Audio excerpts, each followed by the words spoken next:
Hi అండి, welcome to యషిరాస్ kitchen. ఈరోజు simple and tasty ఒక కప్పు పెరుగుతో నేను చేసిన విధంగా మీరు కూడా ఒకసారి రెసిపీని ట్రై చేయండి. టేస్ట్ అయితే చాలా బాగుంటుంది. అలాగే 5 నిమిషాల్లోనే దీన్ని ప్రిపేర్ చేసుకోవచ్చండి. ఈ సమ్మర్లో బాడీని కూల్గా చేసుకోవచ్చు. అలాగే చాలా ఈజీగా కూడా ప్రిపేర్ చేసుకోవచ్చండి. వంటగదిలో ఎక్కువసేపు ఉండకుండా 5 నిమిషాల్లో దీన్ని ప్రిపేర్ చేసుకోవచ్చండి. దీన్ని ఎలా ప్రిపేర్ చేసుకోవాలో ఇప్పుడు మీకు చేసి చూపిస్తాను. మీరు కూడా ట్రై చేయండి. దీనికోసం ముందుగా స్టవ్ వెలిగించి ఒక ప్యాన్ పెట్టుకొని దానిలో ఒక 2 టేబుల్ స్పూన్ ఆయిల్ వేసుకోండి.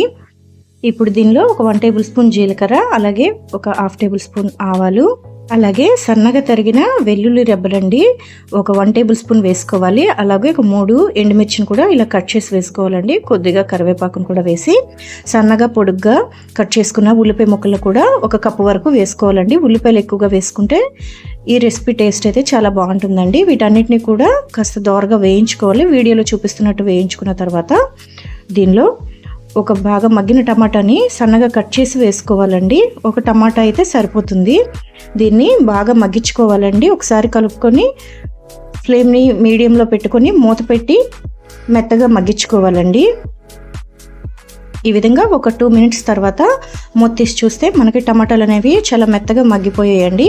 ఈ విధంగా మగ్గించుకుంటే సరిపోతుంది. ఇప్పుడు ఒకసారి కలుపుకొని కొద్దిగా పసుపును వేసుకోవాలండి. అలాగే ఒక 1/2 టేబుల్ స్పూన్ కారం వేసుకోవాలి. ఎండుమిర్చి వేసుకున్నాం కాబట్టి కారం ఒక 1/2 టేబుల్ స్పూన్ అయితే సరిపోతుందండి. అలాగే ఒక 1/2 టీ స్పూన్ ధనియాల పొడి వేసుకొని రుచికి సరిపడా ఉప్పును కూడా వేసుకొని ఒకసారి ఫ్లేమ్ని మీడియంలో పెట్టుకొని వీటన్నిటిని కూడా కాస్త వేయించుకోవాలండి.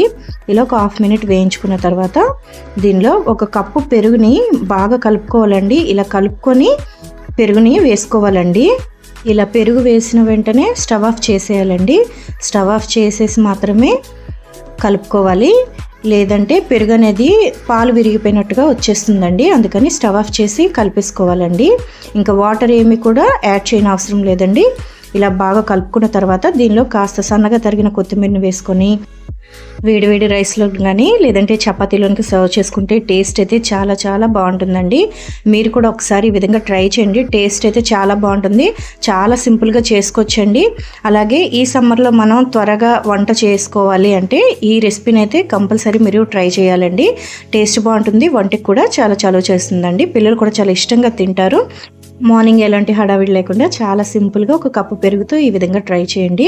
టేస్ట్ కూడా బాగుంటుంది. చాలా సింపుల్ ప్రాసెస్ అండి. మీరు కూడా ఒకసారి ట్రై చేసి ఎలా వచ్చిందో కామెంట్ చేయండి. వీడియో నచ్చినట్టయితే వీడియోని మీ ఫ్రెండ్స్ అండ్ ఫ్యామిలీకి షేర్ చేయండి. అలాగే ఛానల్ ఎవరైనా కొత్తగా చూస్తున్నట్టయితే ఛానల్ని సబ్స్క్రైబ్ చేసుకోండి. వీడియోని లైక్ చేయండి, షేర్ చేయండి, కామెంట్ చేయండి. Thank you for watching.